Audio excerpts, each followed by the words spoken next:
It's time for the Wednesday Wrangle with commentator Liz Storer in Sydney and columnist Justin Smith in Melbourne. Great to see you both again.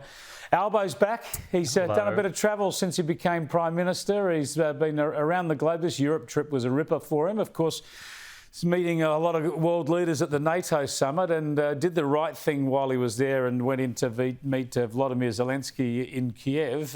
But he's been criticised, Liz, that there's floods happening in New South Wales while he's away. That's a bit rough, isn't it? He's actually away working and he didn't know the floods were going to happen. He is away working, but priorities, Chris. I think it would have sent a really strong message to the Australian people. If there's anything we've learned over the last 2 years, it's that you can attend anything online. I certainly don't begrudge him attending the Quad Leaders meeting the day after he was sworn in. As he's rightly pointed out, that was a commitment that the former Prime Minister had made that he decided to honour. But I think it would have sent a really strong message to the Australian people had he decided to stay home. We all know we've got a bevy of local issues right here on home turf, and nobody's saying neglect foreign relations. It's very important.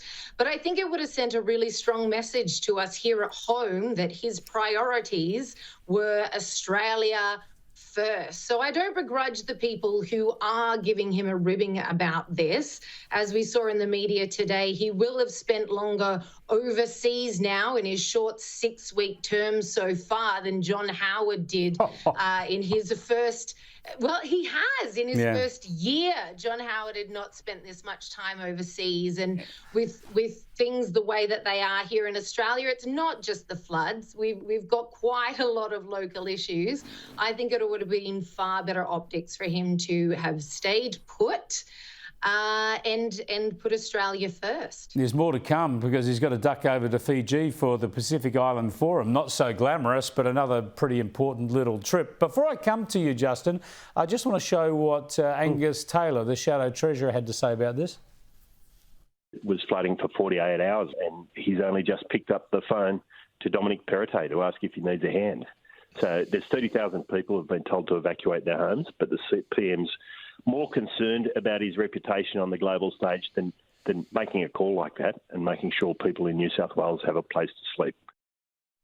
Bit of a punch to the ribs there. Now, Justin, this is getting a bit of a run on Talkback Radio. Some people have been calling in. They're a bit angry about this. Now, I don't have much sympathy for Labor because I thought the way they attacked Scott Morrison about being away during the fires was disgraceful, and now they're getting a bit of their same treatment. But the difference is Anthony Albanese wasn't on a holiday. He was actually overseas working. Yeah, look, I think this is a pretty, from what I've seen today, these are pretty weak attacks. I'm happy for people to go after Albanese, but do it on what he has done and what he hasn't done, not just the fact that he's been flying in the air. And the whole Hawaii trip with Morrison was the fact that they tried to cover it up and they buggered it up right royally. And Scott Morrison has since apologised for his behaviour. I don't think Albanese needs to make the same apologies. So, I mean, look, it's all good sport and he's a new PM and they should be testing him out, but let's test him out over something decent, not about actually doing his job and attending events overseas. Yeah, I think power prices and the additional energy pain that he's going to inflict on us is the one that will really hurt Anthony Albanese. But here's what he had to say about this criticism. We can't separate international events from the impact on Australia and Australians.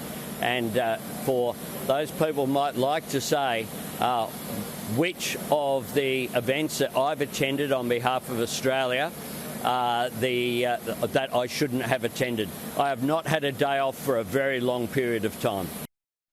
Day off? You've just become Prime Minister, mate. You don't need a day off, not for years. You're going to live that job day in, day out. That's what you do, right?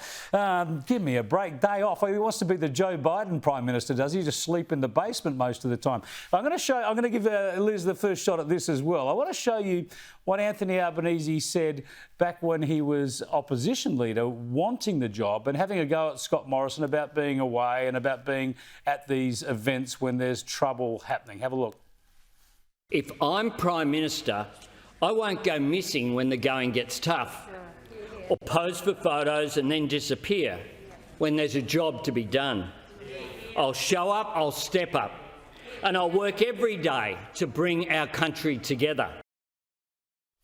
All right, there you go. Yeah, the idea, he'll be there, don't worry. I mean, he got to the floods today, of course, but have a look at these pictures, Liz.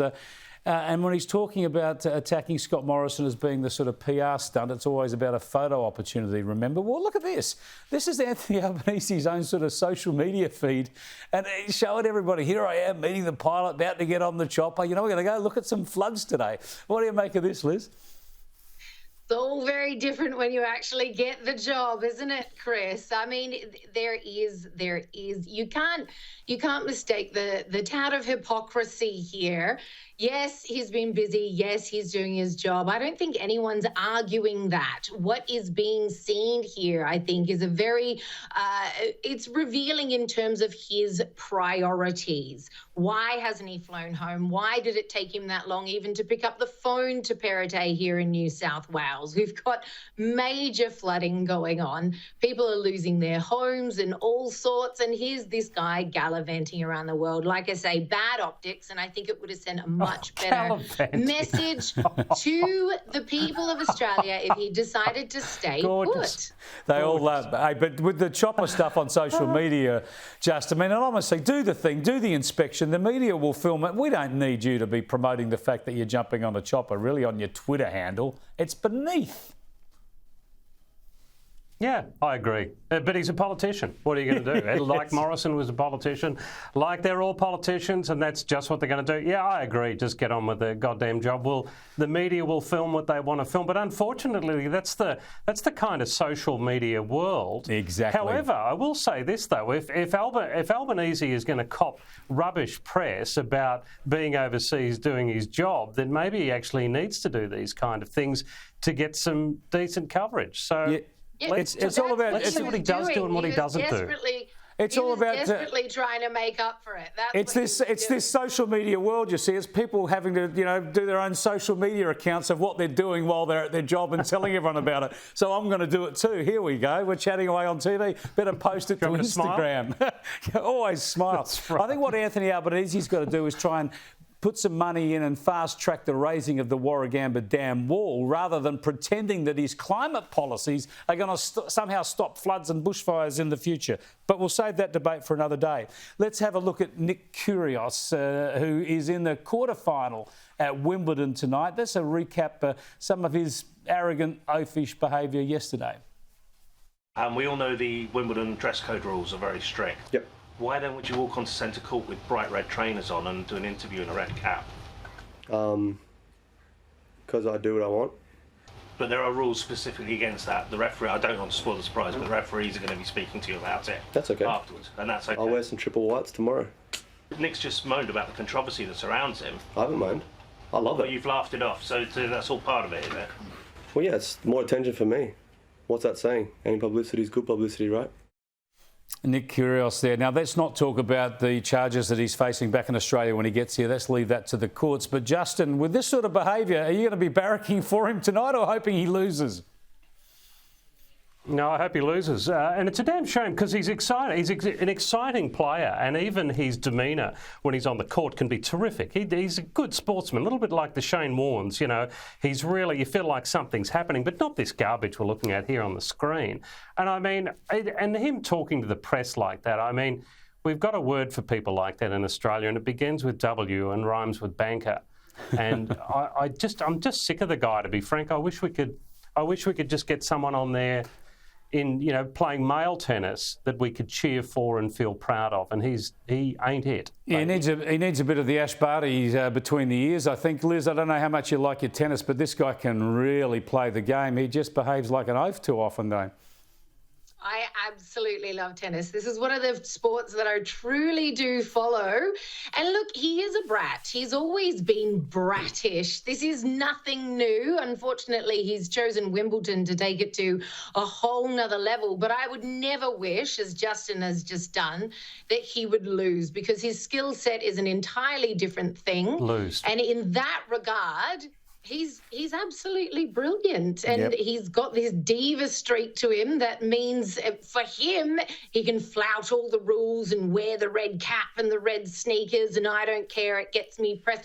It's all part of his personality, unfortunately. And that's the media persona that he puts on for us all. I hope he wins, but on the road to the Wimbledon final, he's on the road to Damascus. He discovers good sportsmanship as well, and that would make everyone happy. Yeah. Thanks for joining us, Justin and Liz. That'd be nice. Love the wrangle. See you next week.